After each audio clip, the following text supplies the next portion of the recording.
तो students, basic concepts में हम लोग अब तक ना जो कंटेंट रीड कर चुके हैं उसमें आप लोगों के goods, final goods, intermediate goods, consumer goods, capital goods को रीड करा था। इन्वेस्टमेंट हम लोग कल रीड कर रहे थे और आई थिंक इन्वेस्टमेंट में हम लोगों ने fix investment and inventory investment को रीड कर लिया था। देखो, हम लोगों ने कहा था ना, इन्वेस्टमेंट का मतलब हमारे लिए increase in stock of capital है। कैपिटल अगर हमारी कंट्री में बढ़ गया है इस साल, तो जितना बड़ा है वो हमारी कंट्री का इन्वेस्टमेंट कहलाएगा, जिसको हम लोग ना बेटा आई इक्वल टू डेल्टा के भी कहते हैं। Change in stock in capital भी हम लोग बोल सकते हैं। फिर हमने कहा था दो तरीका होता है, fixed and inventory. Fix assets जितना बड़ा है वो फिक्स इन्वेस्टमेंट है, और इन्वेंट्री बोले तो तीन चीजें इंक्रीज होना, raw material, semi finish goods, finish goods जितना इंक्रीज हुआ है वो हमारे लिए इन्वेंट्री इन्वेस्टमेंट रहेगा। आज थोड़ा सा ज़्यादा कंटेंट है हमारा, पर उसको पूरा लेकर फिनिश करेंगे हम लोग आज, ताकि आपका इन्वेस्टमेंट का पार्ट फिनिश हो जाए और फिर हम लोग stock and capital, sorry stock and flow शुरू करेंगे। वही 2-3 दिन का टॉपिक रहेगा और ये आपका पूरा चैप्टर फिनिश हो जाएगा। देखो, दो टॉपिक हम लोग आज रीड करेंगे। पहले बेसिक तो पूरा समझ लें। एक आएगा बेटा हमारे लिए gross investment,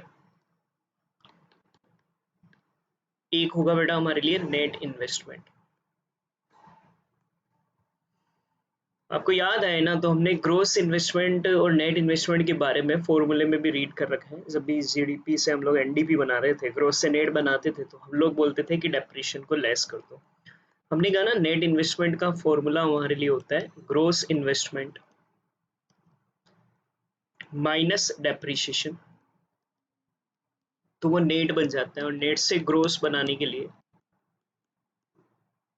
net investment plus depreciation हम लोग करते थे, तो ये हमारे लिए ग्रोस होता था। अब ये कॉन्सेप्ट क्या है, एक प्रोड्यूसर के पास, ध्यान से समझना, मान लो हमारी कंट्री के जितने भी प्रोड्यूसर हैं उन सब के पास कैपिटल गुड्स, याद आए तो सर ने consumer goods and capital goods को रीड कराया था। कैपिटल गुड्स बेटा हमारे लिए वो गुड्स होते हैं, वो फिक्स असेट्स जो कि प्रोड्यूसर यूज करेगा, कई ईयर तक यूज करेगा, और जिनकी हाई वैल्यू होती है उन गुड्स को हम लोग बेटा कैपिटल गुड्स बोलते हैं। तो कैपिटल गुड्स में हम लोगों ने कहा था कि कैपिटल गुड्स बेटा हमारे लिए वो फिक्स असेट्स हो गया टेक्निकली, जो कि हमारे लिए बहुत सारे ईयर तक हमारे लिए काम आएगा, उसको हम लोग कैपिटल गुड्स कह रहे थे। तो अब मैं ये कह रहा हूँ कि मान लीजिए हमारी कंट्री के जितने भी प्रोड्यूसर हैं उन सबके पास फिक्स असेट्स 50 करोड़ रुपए की ईयर बिगिनिंग में थी, ईयर एंड में, ये तो था ईयर के ओपनिंग में, ईयर के एंड में अगर मैं आप लोगों से कहूँ कि हमारी जितनी भी फिक्स असेट्स हैं वो फिक्स असेट्स बढ़कर बेटा हमारे लिए 70 करोड़ रुपीस की हो गई। या आप मान लीजिए 50 प्लांट थे, तो अमाउंट ना छोड़कर मैं थोड़ी देर के लिए यूनिट पर समझा देता हूँ, कंसेप्ट समझ लो। मान लो 50 प्लांट हमारे पास है, प्लांट एंड मशीनरी, और अब बढ़कर बेटा 70 प्लांट हो गए। तो आपको ये लगेगा ना, हमारे लिए यहाँ पर टोटल मिलाकर 20 प्लांट बेटा हमारे लिए इंक्रीज हुआ है। 50 की जगह यहाँ हमारे लिए प्लांट बढ़कर कितना हो गया बेटा 70। तो हम लोगों ने 20 प्लांट इस साल ज़्यादा एक्स्ट्रा किया है, नेट 20 प्लांट हमारे लिए और बढ़ गया। तो ये जो नेट हमारे लिए इंक्रीज हुआ ना, इसको बोलेंगे नेट इन्वेस्टमेंट। हमने 20 प्लांट नेट इंक्रीज कराया इस साल, क्योंकि साल के शुरू में 50 थे, साल के अंत में 70 हो गए। ये नेट हमारे लिए 20 प्लांट इंक्रीज हुए। अब मैं आपसे ये कहता हूँ, इस साल ऐसा हुआ था कि साल के शुरू में 50 प्लांट थे, 5 प्लांट ऐसे थे जो कि हमारे लिए रिप्लेस करें। रिप्लेस करने का मतलब वो खराब हो गए थे, अब वो हमारे लिए कोई काम के नहीं थे। तो मैं आपसे ये कहूं कि रियली में इंक्रीज हमने इस साल कितने प्लांट करे हैं, नए प्लांट कितने लाए हैं। देखो, इंक्रीज तो हमने 20 प्लांट करे हैं, तो ये तो नेट इंक्रीज हुआ सर का हमारा 20 प्लांट नेट इन्वेस्टमेंट हुआ। पर अगर मैं आप लोगों से ऐसा बोलूं कि मैंने इस साल कितने प्लांट खरीदे होंगे, तो सर मैंने इस साल 20 प्लांट नहीं खरीदे होंगे, मैंने इस साल ना 25 प्लांट परचेज करे होंगे। कैसे आए ये 25? ध्यान से देखो, 50 प्लांट मेरे पास साल के शुरू में थे, 5 प्लांट मैंने रिप्लेस कर दिए जो कि हमारे लिए आउट ऑफ डेटेड हो गए थे, या वो उनकी डेप्रिशिएशन पूरी लगाकर वैल्यू 0 हो गई थी, तो वो प्लांट मुझे रिप्लेस करने पड़े। तो हुआ ये ना, साल के शुरू वाले तो 45 प्लांट ही बचे, और मैं 70 प्लांट बेटा साल के अंत में हो गए। इसका मतलब मैंने टोटल मिलाकर इस साल 25 प्लांट, टोटल एक्स्ट्रा कितने प्लांट लाया हूँ बेटा मैं, 25 प्लांट इस साल बाई करें। इन 25 में से 5 प्लांट तो बेटा मैंने रिप्लेस के बदले में लाया। रिप्लेस का मतलब पुराने वालों को हटाकर नए में लेकर आया। और नेट एडिशनल कितना लेकर आया, वो नेट एडिशनल बेटा मेरे लिए 20 प्लांट आया। ये मेरे लिए 25 प्लांट्स जो है ना बेटा, ये तो है मेरे लिए ग्रोस इन्वेस्टमेंट। और ये जो 20 प्लांट है ना बेटा, ये है मेरे लिए नेट इन्वेस्टमेंट। ये जो 5 प्लांट हम रिप्लेस कर कर लाए हैं ना, इसे ही हम लोग डेप्रीशिएशन कह रहे हैं। इसे ही हम लोग डेप्रीशिएशन कह रहे हैं, रिप्लेसमेंट इन्वेस्टमेंट को। तो जब मैं यहाँ पर इसे, मैं 25 प्लांट इस साल मैंने बाई करे, बट हुआ ये कि 5 प्लांट तो बेटा पुराने मेरे लिए रिप्लेस हुए थे। तो मेरी जो कैपेसिटी जो इंक्रीज हुई ना नेट इस साल प्रोडक्शन की, वो 20 प्लांट से ही तो इंक्रीज हुई, क्योंकि पिछले साल तक भी मेरे पास 50 प्लांट तो थे। अब मेरे पास 70 प्लांट एंड मशीनरी हो गया, तो मेरी जो एक्स्ट्रा कैपेसिटी इंक्रीज हुई वो सिर्फ 20 प्लांट की हुई है। क्योंकि मैंने बाई इस साल 25 करे, क्योंकि 5 को मैंने रिप्लेस भी करा, तो मेरे लिए 70 हुए। तो ये जो 25 है ना, आराम से समझना बेटा, बहुत ही अच्छा कॉन्सेप्ट है। ये 25 प्लांट जो है वो मेरे लिए ग्रोस इन्वेस्टमेंट है, जो टोटल मेरे लिए इंक्रीज हुआ है। टोटल इंक्रीज मैंने इस साल 25 प्लांट खरीदे एक तरीके से, ये मेरे लिए ग्रोस इन्वेस्टमेंट है। और जो मेरा नेट हुआ है, नेट एडिशनल कैपेसिटी जो रियली में प्रोडक्शन कैपेसिटी 25 प्लांट से तो इंक्रीज नहीं हुई ना। पिछले साल तक के 50 प्लांट तो थे बेटा हमारे पास, इस साल 70 हुए, तो 20 से ही तो इंक्रीज हुआ है। ये जो 20 हमारे लिए इंक्रीज हुआ है बेटा, ये मेरे लिए यहाँ पर नेट इन्वेस्टमेंट कहलाएगा। चलो अब जवाब देना। मैं एक और एग्जांपल ले रहा हूँ। मान लो आपका ओपनिंग प्लांट एंड मशीनरी आपकी कंट्री में 120 है। इस साल आप लोगों के रिप्लेसमेंट हुए हैं प्लांट 10 प्लांट रिप्लेस हुए हैं। और ईयर एंड पर बेटा क्लोजिंग प्लांट एंड मशीनरी मान लो 150 है। सर को कोई बताएगा, यहाँ पर ओपनिंग 120 थे, 10 रिप्लेस हुए, ग्रोस इन्वेस्टमेंट कितना हुआ आपकी कंट्री में? ग्रोस का मतलब सब मिलाकर मैं कितने बाई करें, एक तरीके से ये समझ लो। सर ना हुआ क्या कि मेरे पास ओपनिंग में 120 थे, उसमें से 10 तो मेरे लिए एक तरीके से रिप्लेस करने पड़े, तो रियली में ओपनिंग के 110 ही रहे, और 150 क्लोजिंग के हो गए। इसका मतलब बेटा ना 40 प्लांट बेटा मेरे लिए यहाँ पर बाई किए गए। इन 40 में दो टुकड़े हैं बेटा, एक मेरा 30 प्लांट 120 से जो 150 हुए, और एक मेरा 10 जो रिप्लेस के बदले में आए हैं। ये जो रिप्लेसमेंट के बदले में प्लांट खरीद कर लाया हूँ वो 10, ये एक डिप्रीशिएशन के बदले में आए हुए प्लांट, और ये 30 जो रियली में नेट इंक्रीज हमारे लिए कैपेसिटी में आया है 120 से 150। टोटल 40 प्लांट हमने इस साल खरीदे होंगे। देखो 120 से 150 हुए, तो 30 तो सर ये खरीदे ना, 30 हम लोगों ने रिप्लेस के बदले में खरीदे, पुराने हटाकर नए लाया।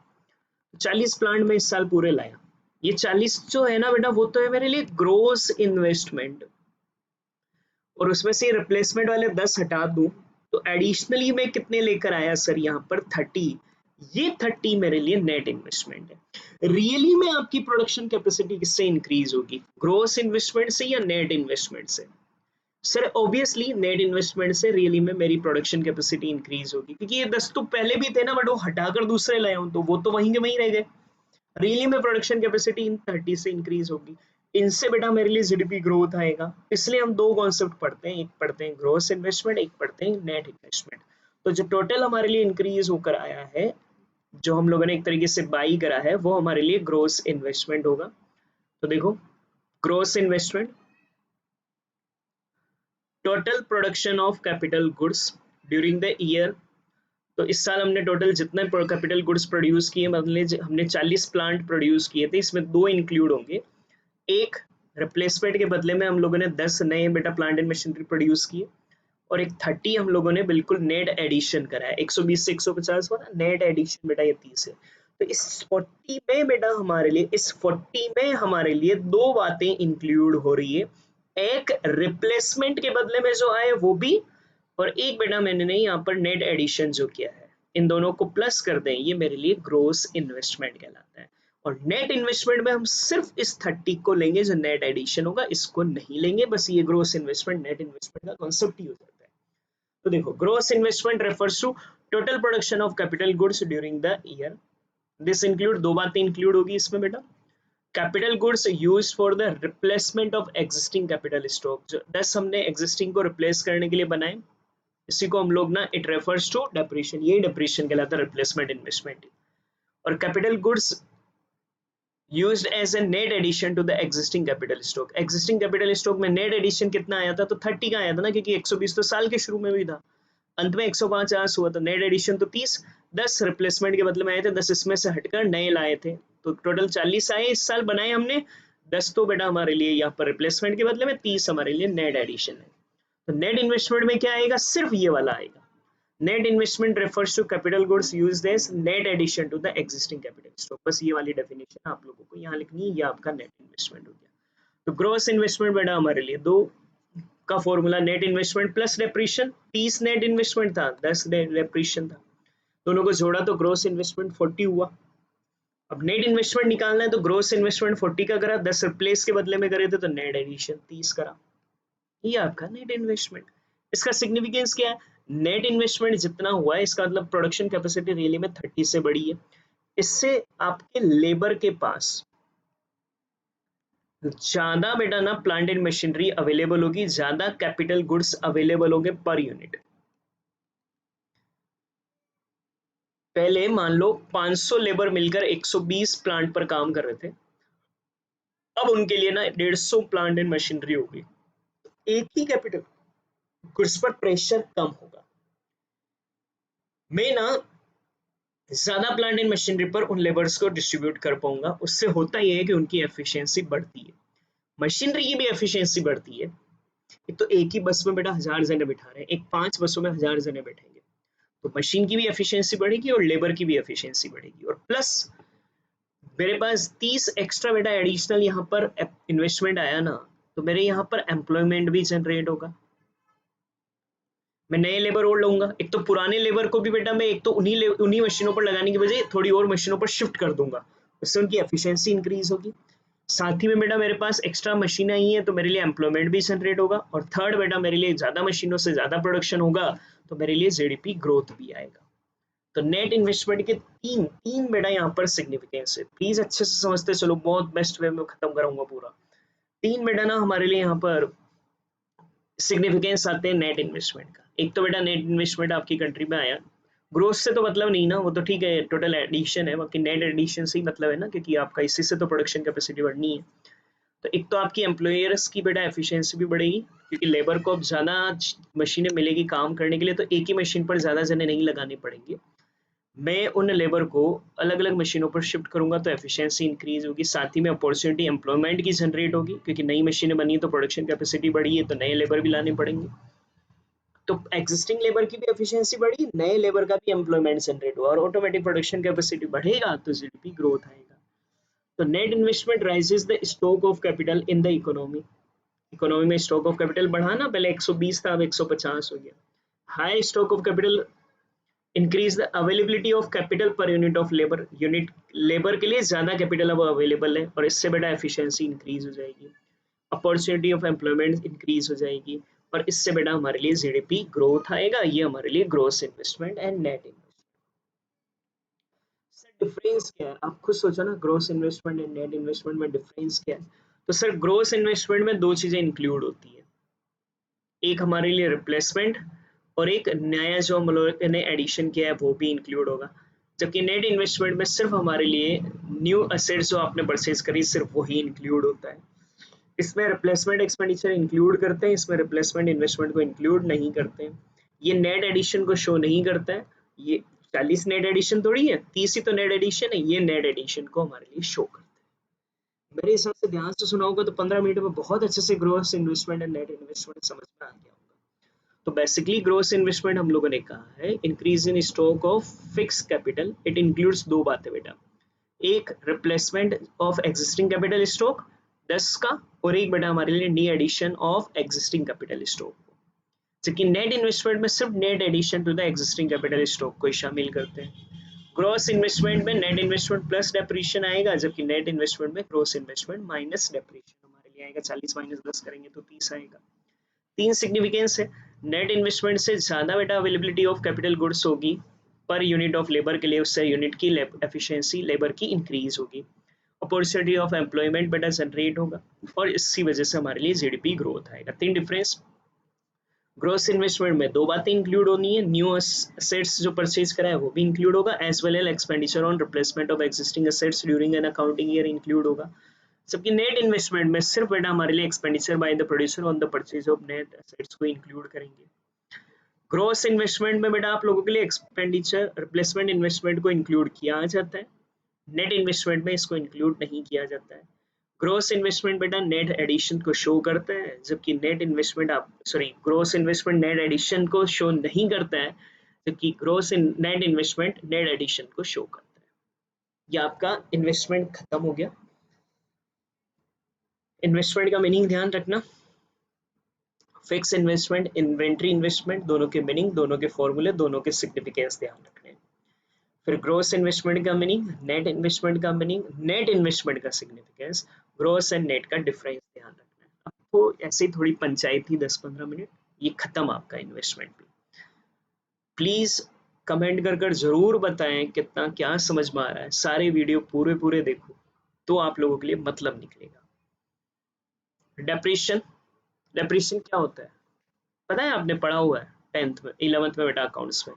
तो बेसिकली डेप्रिशिएशन बेटा हमारे लिए decrease in value of fix assets को कहते हैं। Decrease in value of fix assets को हम लोग डेप्रिशिएशन कहते हैं। डेप्रिशिएशन वैल्यू फिक्स असेट्स का कम होने के तीन मेन रीजन होते हैं, ऑब्जेक्टिव में पूछ सकता है। नॉर्मल वियर एंड ईयर, रख रखाव में नॉर्मली बेटा आप लोगों के लिए खर्चा कम होनी है वैल्यू जिससे काम आएगी, कोई एक्सीडेंटल डैमेज आ जाए उसकी वजह से, और एक्सपेक्टेड ऑब्सोलेशंस, अनुमानित अप्रचलित होना, एक्सपेक्टेड ऑब्सोलेशंस होना, उसकी वजह से बेटा तीन चीजों की वजह से कमी आती है, इसको बेटा हम लोग डेप्रिशिएशन कहते हैं। अभी जो मनचाही थी कहूंगा ना मैं अगले कुछ 15 मिनट में, उससे ऑब्जेक्टिव क्वेश्चंस के बहुत सारे पार्ट है। तो बेटा decrease in value of fix assets is called depreciation. Depreciation तीन कारणों से होता है, normal wear and tear, accidental damage की वजह से, फिक्स असेट्स पर कोई एक्सीडेंट हो जाए, या एक्सपेक्टेड ऑब्सोलेशंस की वजह से बेटा वैल्यू कम होती है। अब आपके माइंड में आना चाहिए सर ये ठीक है, नॉर्मल वियर एंड टियर तो समझते हैं, चीजों को काम में लेंगे तो वैल्यू कम होगी, एक्सीडेंट वगैरह हो जाए तो भी वैल्यू कम होती है। सर ये एक्सपेक्टेड ऑब्सोलेशंस क्या होता है? एक्सपेक्टेड ऑब्सोलेशंस का मतलब होता है, अच्छा एक चीज तो ये ध्यान रखना, 1 मार्क्स में डेप्रिशिएशन को कंजम्पशन ऑफ फिक्स कैपिटल हम लोग बोलते हैं, प्रैक्टिकल क्वेश्चन में देख चुके हैं। एक्सपेक्टेड ऑब्सोलेशन का मतलब ध्यान रखना, छोटे क्वेश्चन के लिए काम का है। एक्सपेक्टेड ऑब्सोलेशन बेसिकली हमारे लिए होता है decrease in value of fix assets due to दो कारणों से, change in technology and change in demand. Decrease in value of fixed assets due to change in technology and change in demand is called expected obsolescence, और इसको depreciation reserve fund बनाकर manage किया जाता है। दो तरह के ऑब्सोलेशन आते हैं, पहला पढ़ रहे हैं हम लोग एक्सपेक्टेड और एक पढ़ेंगे बेटा हम लोग अनएक्सपेक्टेड। एक्सपेक्टेड जो कि हम दो कारणों से वैल्यू का कम होना, एक तो टेक्नोलॉजी बदल जाए, हम प्रोडक्शन के लिए पहले कोई टेक्नोलॉजी यूज करते थे, अचानक से नई टेक्नोलॉजी आ जाए तो हमें पुरानी टेक्नोलॉजी को हटाकर नई प्लांट एंड मशीनरी लानी पड़ेगी, तो ये रिप्लेसमेंट करना पड़ेगा, रिप्लेसमेंट ही डेप्रिशिएशन है। तो यहाँ वैल्यू जो हमारे लिए गई है वो वैल्यू बेटा हमारे लिए एक्सपेक्टेड ऑब्सोलेशन है। या डिमांड चेंज हो जाए, पहले हम लोग मान लीजिए ब्लैक एंड व्हाइट मोबाइल बनाने की टेक्नोलॉजी काम में लेते थे और ब्लैक एंड व्हाइट मोबाइल बनाते थे, लेकिन अचानक से कलर्ड मोबाइल आ जाए तो डिमांड का पैटर्न चेंज हो गया।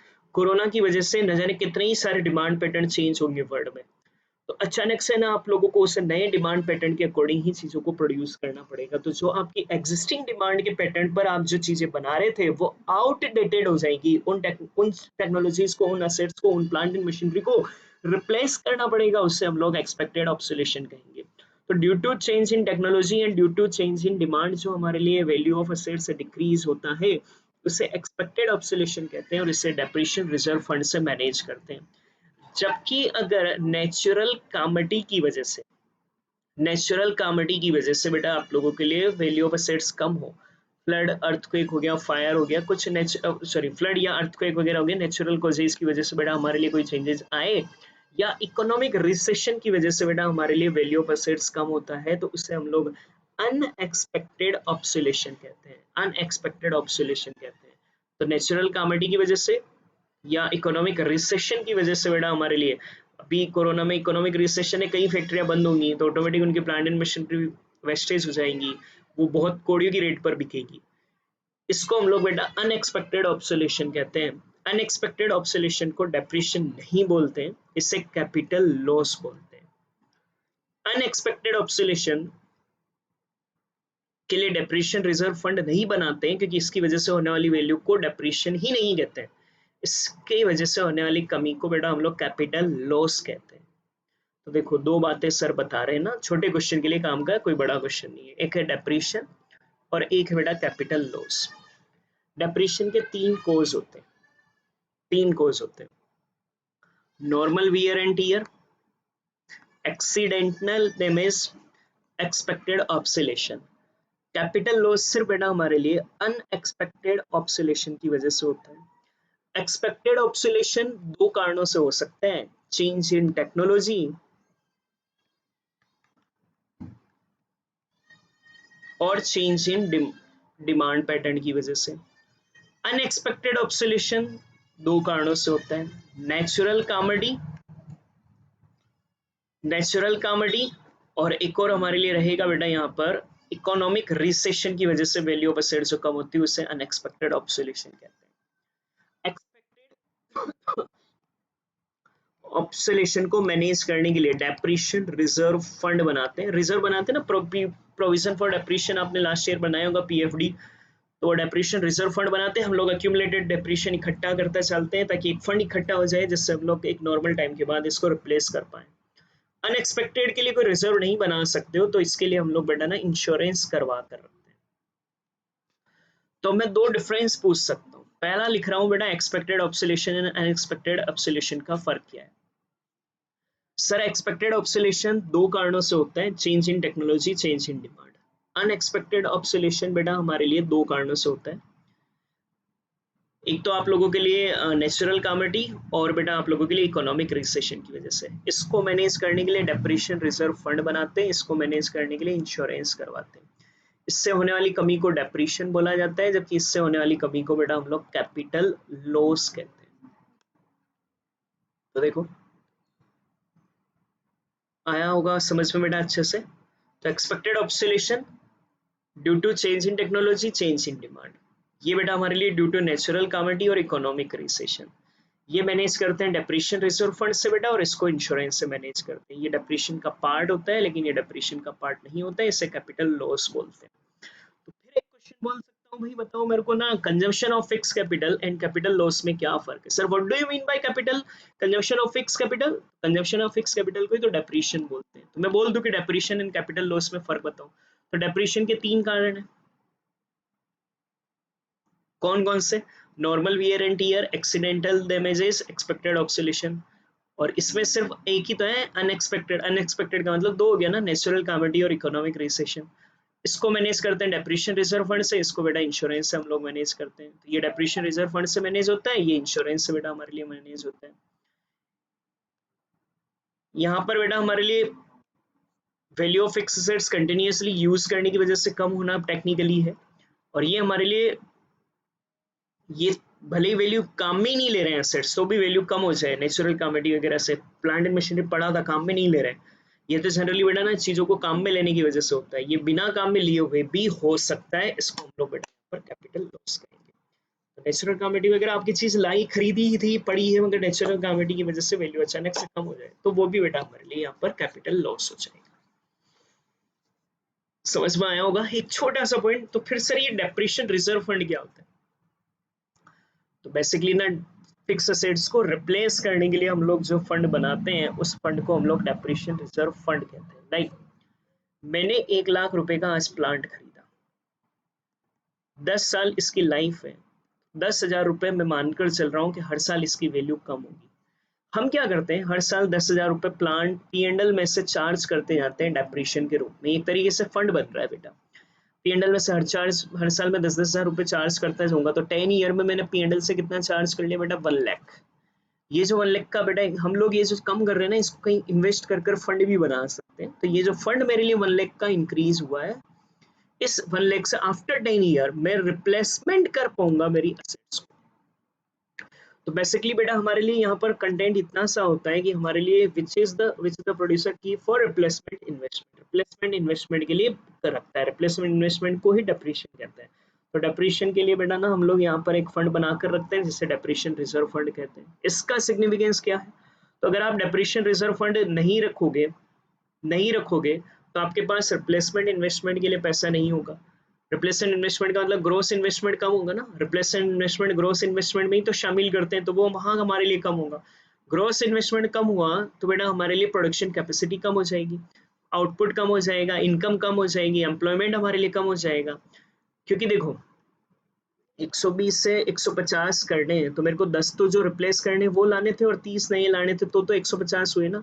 रिप्लेस वाले नहीं लूंगा तो ये 140 ही हो पाएंगे ना, 140 ही होंगे, रिप्लेस वाले तो नहीं ला पा रहा हूँ, तो प्रोडक्शन कैपेसिटी तो कम आएगी ना। तो ऑटोमेटिकली बेटा हमारे लिए इकोनॉमी में एक सिचुएशन आती है जिसे इकोनॉमिक स्लो डाउन कहते हैं। क्वेश्चन अगर पूछ ले कि इकोनॉमिक स्लो डाउन कब आता है, तो अगर डेप्रिशिएशन रिजर्व फंड मेंटेन नहीं किया जाए तो आपके पास रिप्लेसमेंट इन्वेस्टमेंट का पैसा कम रहेगा। रिप्लेसमेंट इन्वेस्टमेंट के लिए मनी नहीं होगी तो ग्रोस इन्वेस्टमेंट कम होगा, इससे आप लोगों का fall in level of output होगा, लेवल ऑफ इनकम कम होगा, एम्प्लॉयमेंट कम होगा और economic slip into the economic slow down हमारे लिए चली जाएगी।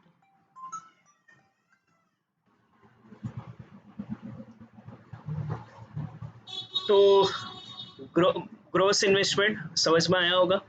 दो बातें इंक्लूड होती है, एक तो रिप्लेसमेंट के बदले में जो आया और एक बेटा नेट एडिशन जो हुआ। नेट इन्वेस्टमेंट में सिर्फ नेट एडिशन ही इंक्लूड होता है।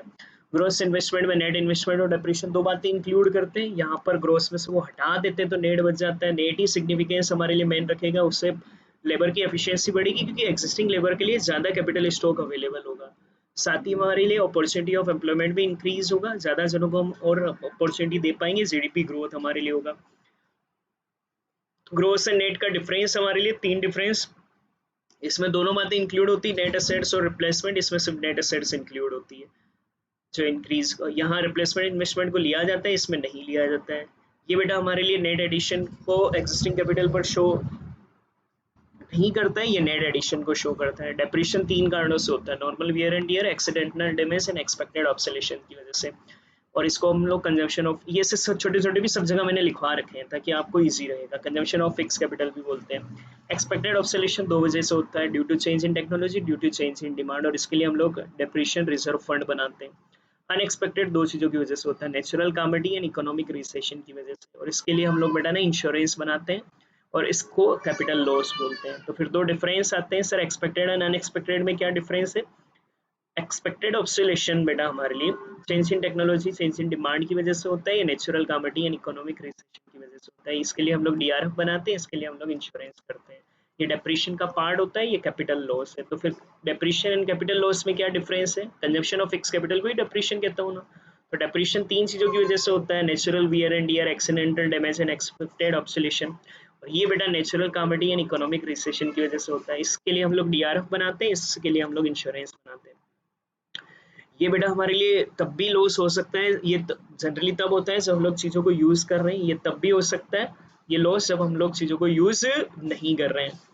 ये आप लोगों का कंटेंट। तो फिर डीआरएफ आता है सर, रिप्लेसमेंट इन्वेस्टमेंट के लिए हम लोग बेटा जो फंड बनाते हैं उस फंड को हम लोग डीआरएफ कहते हैं। डीआरएफ का सिग्निफिकेंस क्या है कि डीआरएफ अगर आपने कम बना रखा होगा तो आपके पास लैक ऑफ रिप्लेसमेंट इन्वेस्टमेंट होगा, इससे बेटा आप लोगों का ओवरऑल इन्वेस्टमेंट बेटा हमारे लिए कम हो जाएगा, और इससे बेटा आप लोगों का लेवल ऑफ आउटपुट कम होगा, इनकम कम होगा, एम्प्लॉयमेंट कम होगा और इकोनॉमिक स्लो डाउन। ये ध्यान रखना, ये कभी पूछ ले तो ये पूरी पंचायत ही लिखना है।